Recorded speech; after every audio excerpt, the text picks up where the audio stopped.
Hello, beautiful souls. Take a deep breath with me, right now, because I'm going to tell you something that might just turn everything you thought you knew about love and yourself on its head. We're told fairy tales. We're fed narratives of finding the one through a dramatic lightning strike moment or maybe a slow, comforting burn. But what if I told you that most of what society teaches us about finding your soulmate is a lie?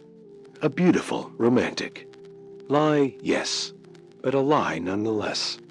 Because the shocking truth is this: you don't find your soulmate, you recognize them. And that recognition? It's not some fluffy, Hallmark movie trope. It's a profound, undeniable knowing that springs from the deepest, most ancient parts of your being. Yes, I'm talking about Carl Jung, the enigmatic, brilliant mind who dared to dive into the collective unconscious, into the very blueprint of human experience. He wasn't some romantic poet. He was a scientist of the soul.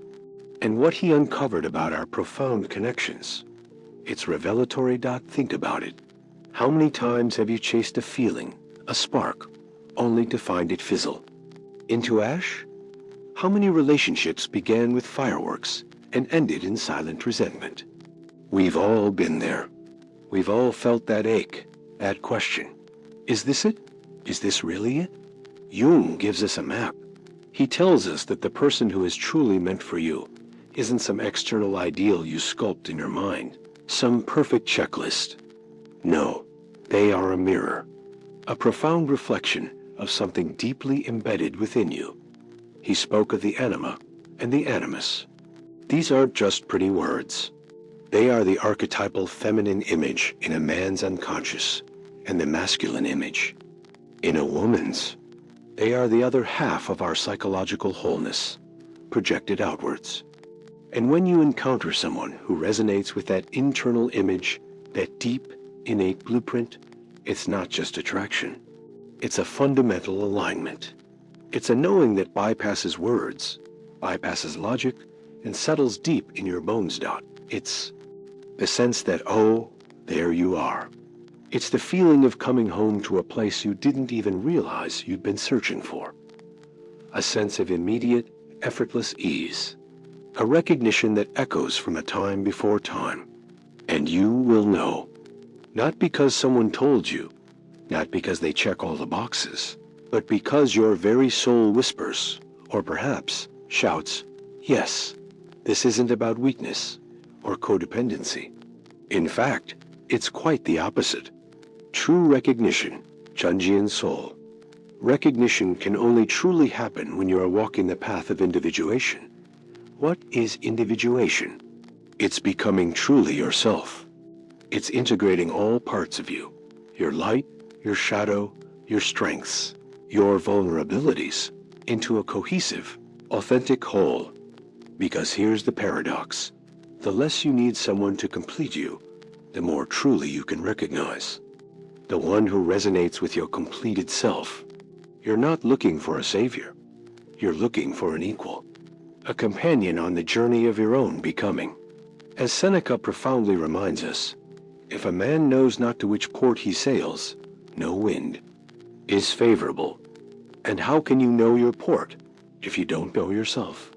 So many of us are taught to search externally, to conform, to compromise, to shrink ourselves to fit into someone else's idea of perfect. We're told to be nice, to be agreeable, to be less. But the true soulmate connection, the Jungian recognition, demands that you be more, that you be entirely, unequivocally, gloriously you. And sometimes, being truly yourself means you might be alone for a while. Not lonely, mind you, but alone. Alone with your thoughts, your growth, your silent blossoming. This time is not wasted. This is the sacred ground where you cultivate the self that will eventually recognize and be recognized by the true soulmate. Because a true soulmate doesn't come to fill a void. They come to amplify your already vibrant existence. It's about synchronicity. Those meaningful coincidences that Jung spoke of. The universe seems to conspire, weaving threads of seemingly random events into a tapestry that brings you closer, and closer to that destined connection. It's not magic in the childish sense. It's a deep, profound mirroring of your internal state manifesting in the external world.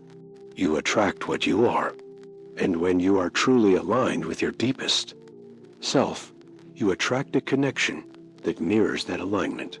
When you truly know, you don't doubt. You don't play games. You don't question their motives. There's a fundamental sense of trust, a deep, quiet understanding that goes beyond the superficial. It's not about grand gestures. It's about the quiet moments, the shared silences, the feeling of effortless being.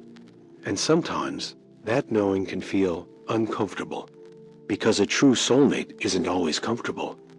They challenge you. They reflect your shadow.